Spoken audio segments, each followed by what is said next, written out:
살만 칸, 시험 점수가 아닌 통달을 위해 가르칩시다. 저는 오늘 두 가지를 얘기하려고 합니다. 제가 칸 아카데미에서 관찰하면서 알게 된 것인데 학습에 있어 핵심적이고 효과를 극대화할 수 있는 것입니다. 통달과 마음가짐에 관한 내용입니다.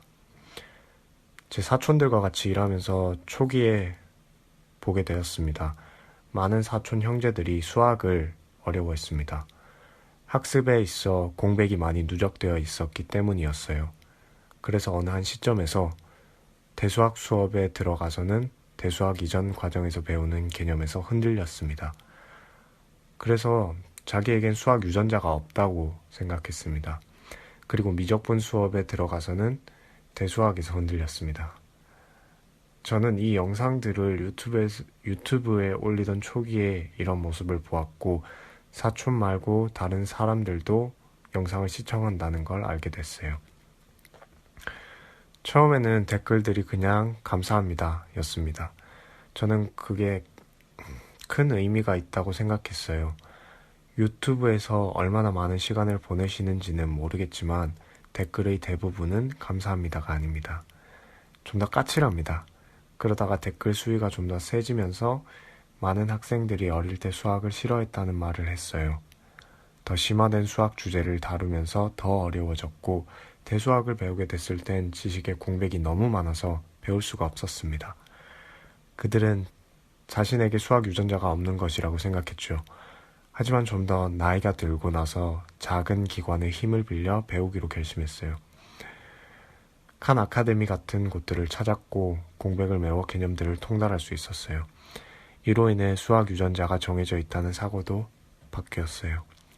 실은 수학을 배울 능력이 된다고요. 이게 사실 인생에서 많은 것들을 통달하는 방식입니다. 무술도 이렇게 배워요. 무술에서는 필요한 시간만큼 흰띠의 기술을 배우고 그걸 통달한 다음에야 노란띠로 옮겨갑니다. 악기도 이렇게 배웁니다. 기본적인 음악을 반복해서 연습하고 그걸 통달한 다음에야 더 심화된 음악으로 옮겨갑니다. 하지만 우리가 지적하고 싶은 건 우리가 대부분 자라오면서 거쳤던 전통적인 교육 방식이 이런 구조를 띠고 있지 않다는 겁니다. 전통적인 교육 방식에서는 학생들을 주로 나이에 따라 그룹으로 만듭니다. 중학교 때쯤에는 나이와 보여준 능력에 따라 나누고 같은 속도로 모두를 가르칩니다. 그러면 대부분이 이렇게 됩니다. 중학교 수학 수업에서 지수를 배우는 중이라 가정해 봅시다. 선생님은 지수에 대해 수업을 하고 학생들은 집으로 돌아가 숙제를 합니다. 다음날 아침 숙제한 것을 검토하고 다음 수업을 하고 숙제하고 수업하고 숙제합니다. 이걸 2에서 3주 정도 계속합니다. 그러고는 시험을 봐요. 그 시험에서 저는 75점을 받고 이분은 90점을, 이분은 95점을 받았을 수도 있습니다. 시험을 통해 지식의 공백을 알게 됩니다. 저는 수업 내용의 25%를 이해 못했고 A를 받은 학생조차도 모르는 게 5% 있습니다. 지식의 공백을 알게 됐음에도 반 전체가 다음 내용으로 넘어갑니다. 이 공백 위에 쌓이게 될 더 심화된 내용으로요. 로그일 수도 있고 음의 지수일 수도 있어요. 과정은 계속되고 여러분은 곧바로 이게 얼마나 더 이상한지 여러분은 곧바로 이게 얼마나 이상한지 깨닫게 됩니다. 더 기본적인 내용의 25%를 이해하지 못했는데 더 심화된 내용을 배우라고 강요받고 있습니다. 대수학 수업이나 삼각함수 수업에 들어가서 벽에 부딪힐 때까지 이 과정은 몇 달이고 몇 년이고 계속될 겁니다. 이건 대수학이 근본적으로 어렵기 때문이어서나 학생이 똑똑하지 못해서가 아닙니다. 지수가 들어있는 식을 마주치면 제가 모르는 30%가 나오기 때문입니다. 그러면서 수업에 참여하지 않게 되죠.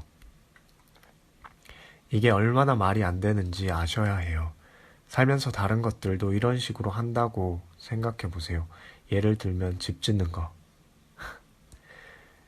공사업자를 데려와서 우리가 이렇게 말하는 거죠. 기반을 다지는 데는 2주밖에 없어요. 최대한 해주세요.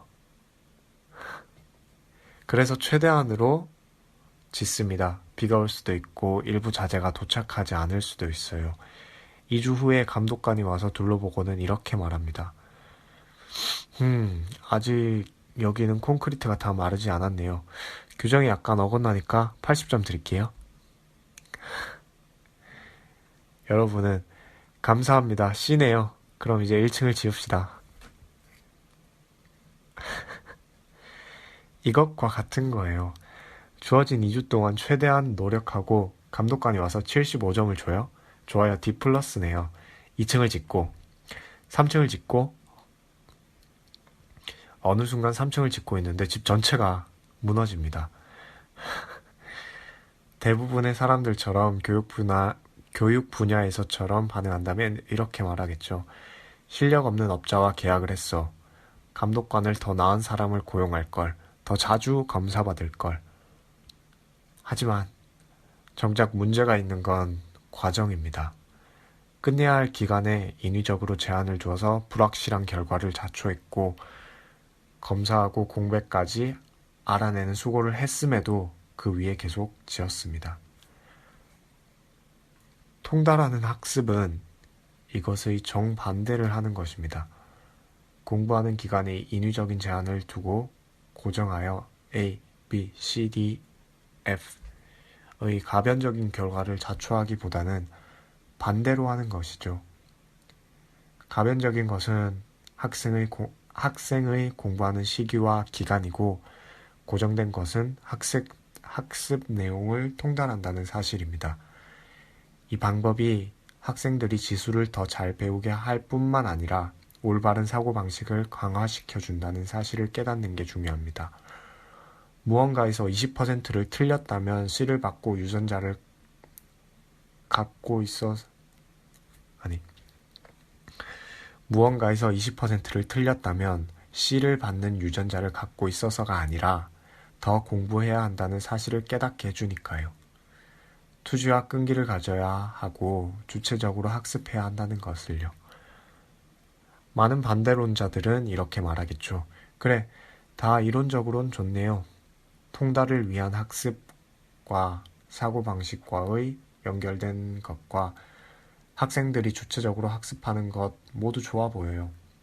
하지만 말은 되는데 비현실적인 것 같아요. 이걸 실제로 하려면 학생들은 자기만의 길을 걸어야 하고 개인에게 맞춰져야 하죠. 개인 교사가 있어야 하고 문제지도 학생들마다 달라야 해요. 그리고 이건 새로운 발상도 아니죠. 100년 전에 일리노이주 위네카시에서 실험했었죠. 통달을 위한 학습법을 적용해서 좋은 결과를 얻었지만 시행하기 어렵기 때문에 대규모로 하지 않을 거라고 했죠. 선생은 모든 학생에게 각자 다른 문제지를 나누어주고 맞춤형 평가를 해야 했어요. 하지만 오늘날엔 더 이상 비현실적이지 않습니다. 필요한 도구를 갖추고 있으니까요. 자기에게 맞는 때와 속도로 설명을 듣는다고요? 맞춤형 인강이 있어요. 연습과 피드백이 필요하다고요? 학생들이 언제든 쓸 수 있는 맞춤형 연습 문제가 있어요. 이게 이루어지면 멋진 일들이 많이 생깁니다. 첫째, 학생들은 정말로 개념을 완전히 익힐 수 있고 성장을 위한 사고를 기를 수 있어요. 투지와 끈기를 기르고 학습의 주체가 될 수 있어요. 그리고 실제 교실 안에서 멋진 일들이 많이 일어나기 시작합니다. 강의에 초점이 맞춰지기보다 학생들이 서로 소통할 수 있어요. 학습 내용을 더 깊게 통달할 수 있고 소크라테스식 대화 같은 모의 실험을 해볼 수 있습니다. 우리가 나누고 있는 대화의 가치와 잃어버린 잠재력의 비극을 제대로 알기 위해서 사고실험을 하나 해보려고 합니다. 지구상에서 문맹률이 다른 곳보다 낮은 곳 하나였던 400년 전의 서유럽으로 돌아간다면 글을 읽을 줄 아는 사람은 인구 중 15% 정도일 겁니다. 만약 글을 읽을 줄 아는 사람에게, 예를 들어 성직자에게 인구의 몇 %가 글을 읽을 수 있다고 생각하세요? 라고 물어본다면 성직자들은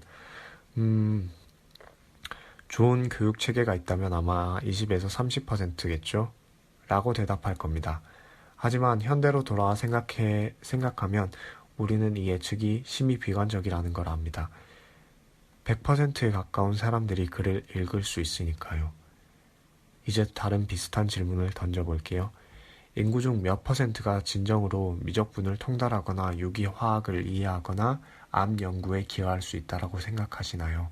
라고 묻는다면 대부분의 사람들이 좋은 교육 체계가 있다면 20, 30% 정도겠죠? 라고 말할 거예요. 하지만 이 예상 수치가 수업에서 정해진 속도의 학습을 강요당하고 공백이 쌓이던 통달을 위한 게 아닌 체제 속에서 여러분이 겪었던 경험이나 스스로 경험한 것이나 친구들을 관찰하며 봐온 것에 기반한 것이라면 어떨까요? 시험에서 95점을 맞더라도 놓친 5점은 무엇이었을까요? 공백은 계속 쌓입니다. 고등 수업을 듣는 순간 벽을 맞닥뜨리게 되고 이런 말을 하게 되죠. 암 연구원은 내 길이 아닌가 봐. 물리학자도, 수학자도 내 길이 아닌가 봐. 저는 이게 이유라고 생각하지 않습니다. 하지만 통달을 위한 교육 체제에서 학습을 할 수 있고 주체적인 학습을 할 수 있고 무언가를 틀렸을 때 실패를 배움의 순간으로 받아들일 수 있다면 미적분을 통달하고 유기화학을 이해할 수 있는 사람의 비율은 100%에 가까워질 겁니다. 이건 있으면 좋은 체제가 아닙니다. 사회적으로 필수적인 것입니다. 우리는 산업시대라고 불리는 시대에서 퇴장하면서 정보혁명으로 들어가고 있습니다. 어떤 일들이 벌어지고 있는 건 분명합니다. 산업시대에서 사회는 피라미드 형태였습니다.